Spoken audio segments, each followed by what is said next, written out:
If you walked onto Wall Street in 1987, you would not have seen Reginald Lewis coming. A black man from East Baltimore, a son of a postal worker, a kid who delivered newspapers at age 10 and deposited the coins in a tin can nailed to the floor of a closet. He had no family money, no inheritance, no safety net. But in November 1987, he signed the largest offshore leveraged buyout in the history of American business. $985 million. 64 companies. 31 countries. He did it at 44 years old and was dead at 50. Whether you call it ambition, genius, or a tragedy cut brutally short, you remember the number. That was the point. In today's video, we examine how a boy from semi-tough Baltimore built America's first black billion-dollar empire. The self-made empire that stood entirely alone. At the peak of his power in the early 1990s, Reginald F. Lewis stood alone. TLC Beatrice International Holdings had revenues of $1.54 billion in 1992, making it the largest black-owned business in the United States.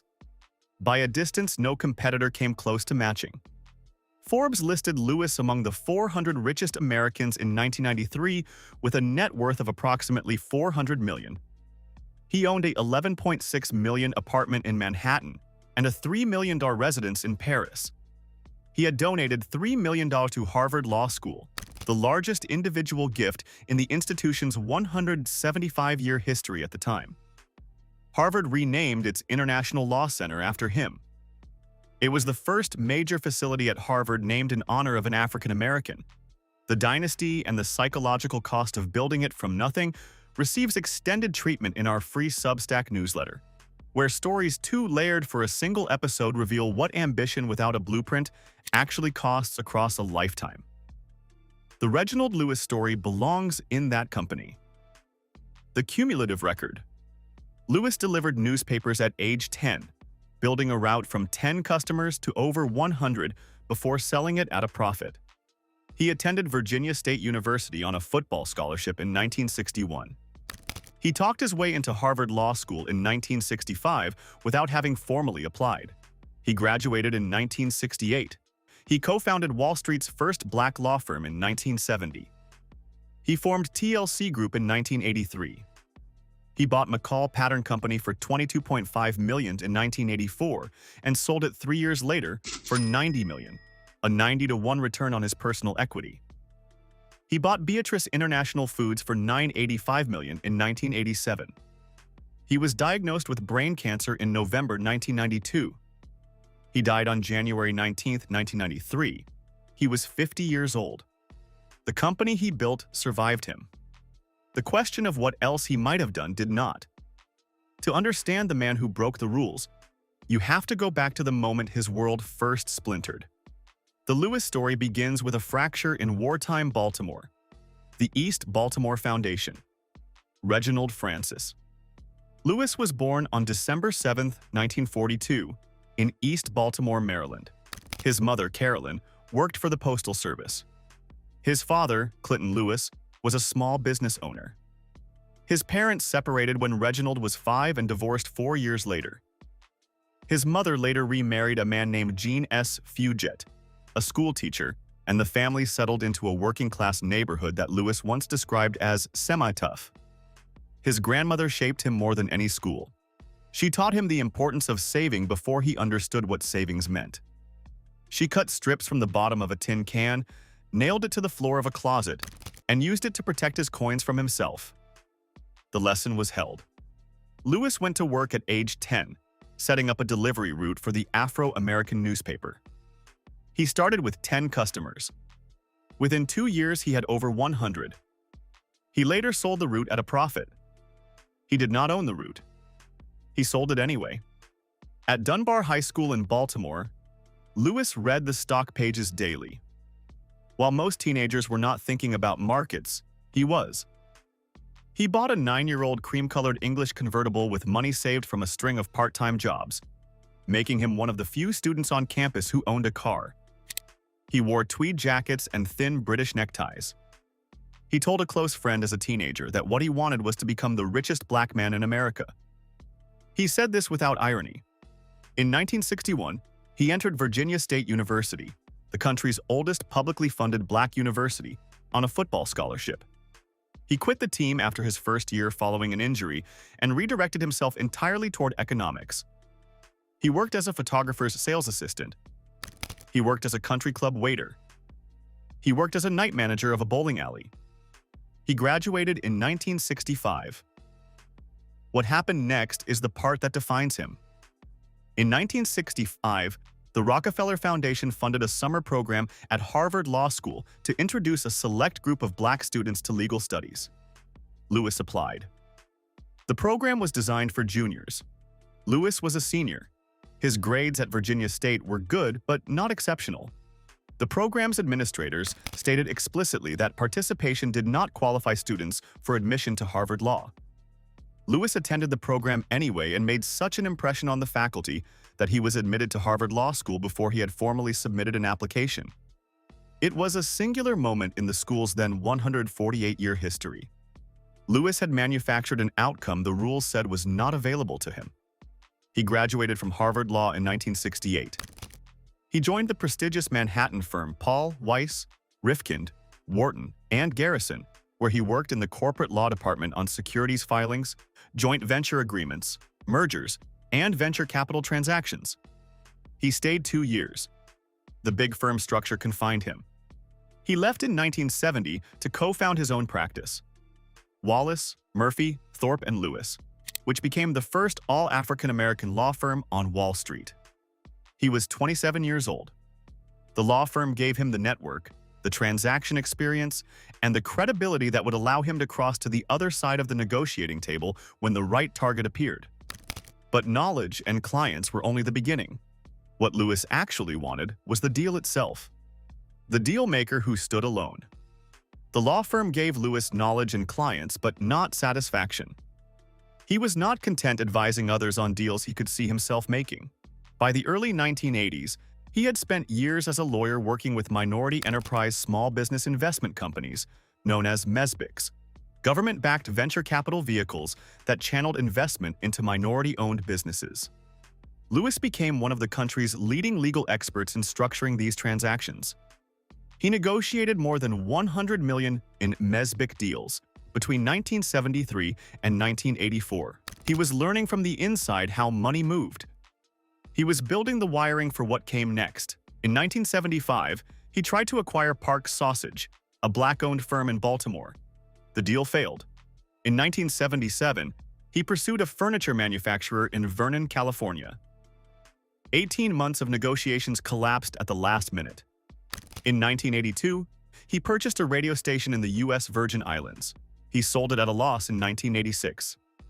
Lewis did not treat these failures as signals to stop. He treated them as tuition. In 1983, he read an article in Fortune magazine about the merger of Esmark and Norton Simon. The Esmark chief executive mentioned several business units the company intended to divest, including one called McCall Pattern Company. McCall was the number 2 player in the home sewing pattern market, holding 29.7% of market share. It had posted profits of $6 million in 1983 on sales of $51.9 million. Most of Wall Street had written it off as a declining business in a shrinking market. Lewis looked at the fundamentals and saw something else entirely. He saw a company whose strongest asset was its people, a management team that knew its business and was committed to keeping it alive. He formed TLC Group in 1983 to make the bid. TLC stood for the Lewis Company, though Lewis consistently refused to confirm it. He put up $1 million in personal equity, raised through personal loans, and secured $24 million in financing from First Boston Corporation. In January 1984, TLC Group acquired McCall Pattern Company for $22.5 million. It was Lewis's first leveraged buyout. He ran McCall the way he ran everything. He contained costs. He improved quality. He began exporting to China. He pushed new product introductions. He moved unused machinery into greeting card production during downtime. He did not replace McCall's management. He used them. In 1985 and 1986, McCall posted the 2 most profitable years in its history, with net income of $12 million and $14 million respectively. In June 1987, Lewis sold McCall to the John Crowther Group, a British textile manufacturer, for $65 million in cash plus assumption of $32 million in debt. Adding retained real estate, valued at approximately $6 million, TLC Group shareholders cleared $90 million on a 3.5-year investment of $1 million. Lewis's personal share was 81.7%. It was a 90-to-1 return on equity. Investment banker Maynard Toll of First Boston said simply, "This kind of return puts you in the top, upper levels." Lewis was 44 years old. He had not come close to stopping. The McCall deal established something beyond a financial return. It established his reputation in rooms that had not previously acknowledged him. One completed deal at this scale was a coincidence. Two would be a track record. He was already moving towards something no black man in American history had ever attempted: Reginald Lewis and the billion-dollar bet. In April 1986, Beatrice Company, one of America's largest food conglomerates with a history dating back to 1895, was taken private in a $6.2 billion leveraged buyout. Its new owners immediately began preparing to sell off the company's international food division separately. Beatrice International Foods was a global giant. 64 companies in 31 countries with annual revenues of $2.5 billion and operating income of $145 million. Its holdings included snack foods, beverages, and grocery operations across Europe, Latin America, and Asia. Lewis read the prospectus. His reaction, shared later with Fortune, was characteristically direct. It was something like the gnat swallowing the elephant, which frankly appealed to me. He submitted an initial bid of $950 million in July 1987 through TLC Group, then raised it to $985 million. His competitors included Citicorp and major food companies such as Pillsbury. Lewis had no acquisition fund, no institutional backer, no track record anywhere near this scale. What he had was the reputation built on the McCall return and the backing of Michael Milken at Drexel Burnham Lambert. When Henry Kravis of KKR questioned whether Lewis had credibility for a billion-dollar deal, Milken answered, "He's got credibility with me." What followed was one of the most audacious pursuits in modern private equity. Wall Street insiders openly doubted whether a black entrepreneur with no prior billion-dollar experience could pull off a deal of this magnitude. Major competitors, including Citicorp and established food giants like Pillsbury, circled the asset with far deeper pockets and longer track records. When Henry Kravis of KKR openly questioned Lewis's credibility for a transaction this size, Michael Milken's backing became the decisive counterweight. "He's got credibility with me," Milken declared, a statement that carried enormous weight in the high-yield bond market. Lewis approached the deal like a chess grandmaster playing speed chess. He spent weeks dissecting Beatrice's 64 companies across 31 countries, identifying which units could be sold immediately to reduce debt and which ones held untapped potential under tighter management. He flew constantly: New York, Chicago, London, Paris, building a syndicate of international banks willing to back an outsider. The financing structure he engineered was multi-layered and creative, a $750 million senior debt package spread across European and American banks, backed by a $200 million mezzanine layer of high-yield bonds and preferred stock. Every term was negotiated aggressively. Lewis refused to overpay for underperforming assets and demanded seller concessions that made veteran investment bankers blink. Behind the scenes, the pressure was immense. Black Monday had just crashed the markets in October 1987, freezing credit lines and spooking investors. Many deals died in that environment. Lewis pushed harder. He slept barely 4 hours a night, reviewing spreadsheets at 3 a.m. and calling his team at dawn. One advisor later recalled him saying, "They expect me to fail because of who I am. My job is to make failing impossible." By structuring simultaneous asset sales, the Canadian division, the Australian operation, and the Spanish meat plant, Lewis engineered a masterstroke. These divestitures, negotiated to close on the same day as the acquisition, generated $430 million in immediate cash. In effect, he bought the elephant and carved off nearly half its weight before he even owned it for a full day. When the deal finally closed in November 1987, TLC Beatrice International became the largest Black-owned business in American history and the first to break the billion-dollar revenue barrier. Lewis and his team worked around the clock. He was in his office at 99 Wall Street by 8:30 in the morning and did not leave until 3 in the morning.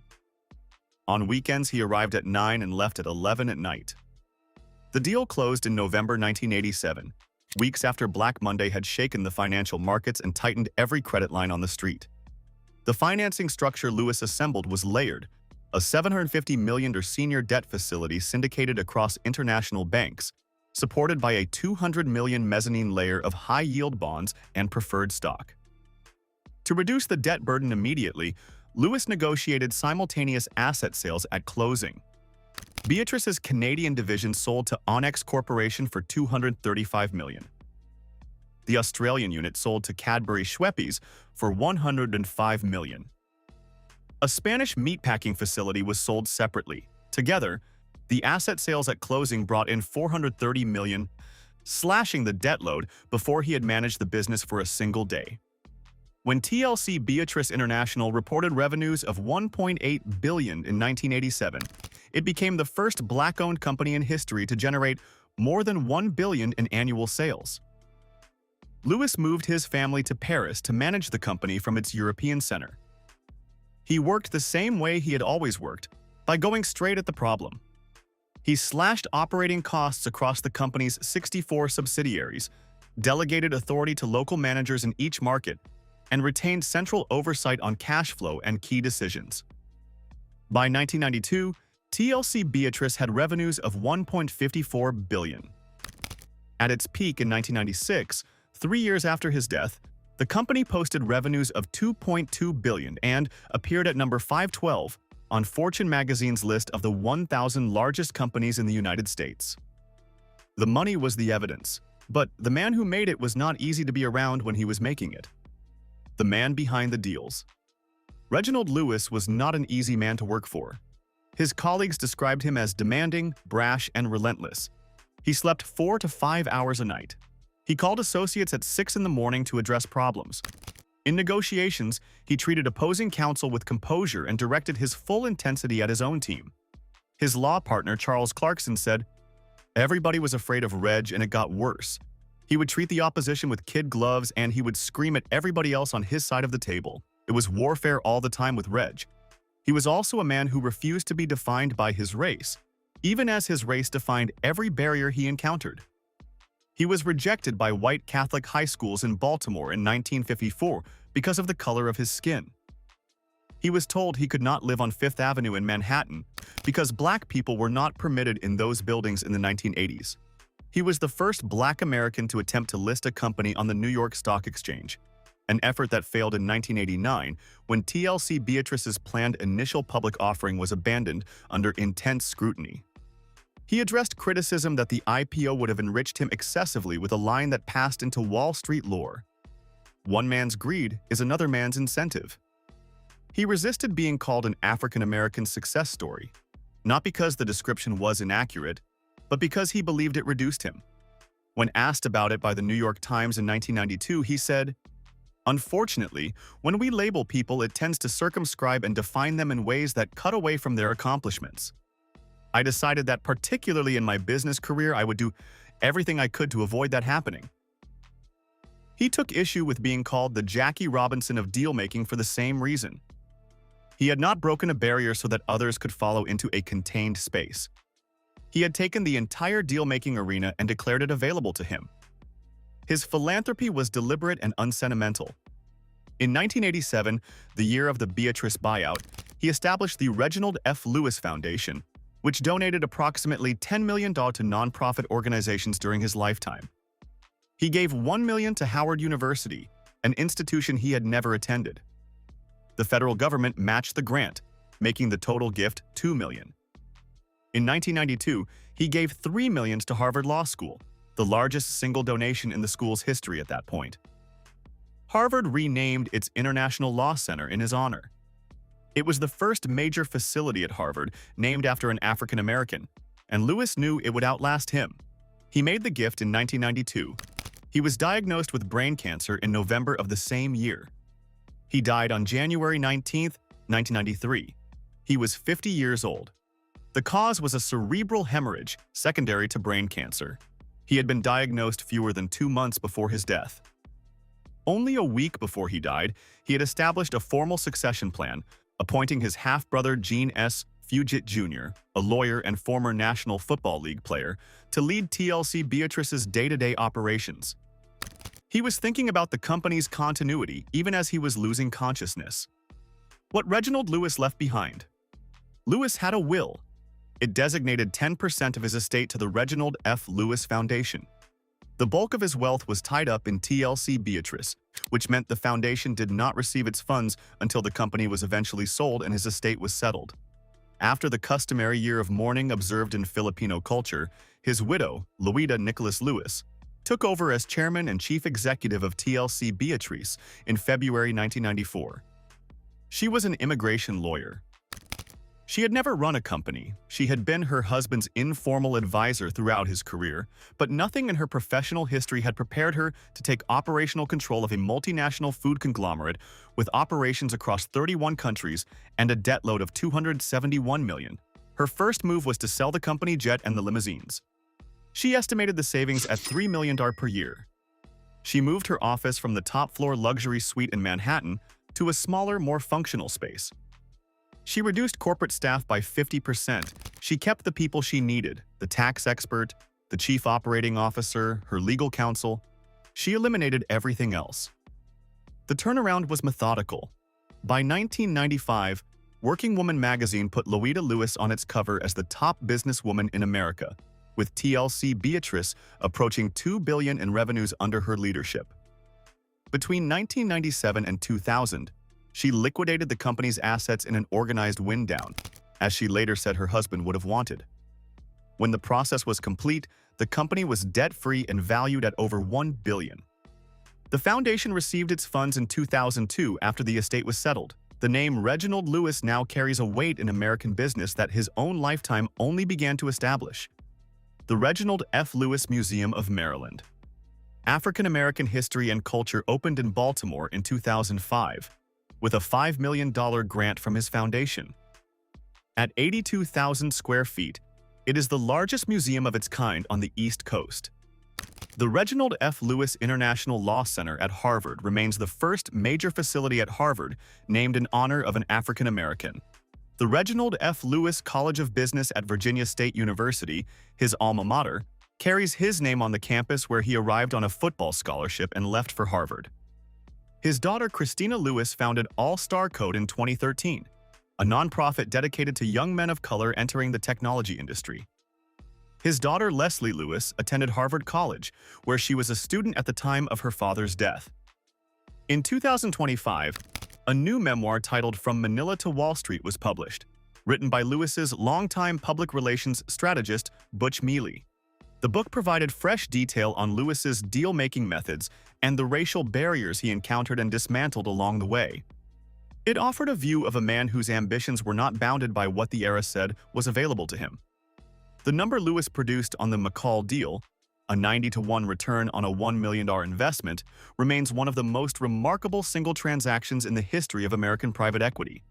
The Beatrice buyout, $985 million closed in the weeks after a market crash, with simultaneous asset sales structured before the ink dried, remains a masterclass in deal engineering that business school professors still teach. He did both before he was 45. He was dead at 50. Loida Nicholas Lewis, still active as of 2026, as chair of the Reginald F. Lewis Foundation and chief executive of TLC Beatrice LLC, the family's private investment firm, was the first Asian American woman to own a billion-dollar enterprise. She is 83. She runs the foundation that distributes her husband's legacy. She has not stopped. Today, the story of Reginald Lewis still remains the same. A boy in East Baltimore nailed a tin can to a closet floor to protect his savings. He turned those savings into the largest offshore leveraged buyout in American history. Then he was gone at 50, leaving behind a company, a foundation, a law center, a museum, and a standard no one in his era came close to matching. And now, we would love to hear from you in the comments. Did Reginald Lewis build something permanent, or did America lose the full scale of what he was capable of before he ever had the chance to show it? We look forward to the discussion in the comments section below. If you enjoyed the video, don't forget to like, share, and subscribe to Black Status for more videos like this. Thanks for joining us for today's video. See you in the next one. Bye.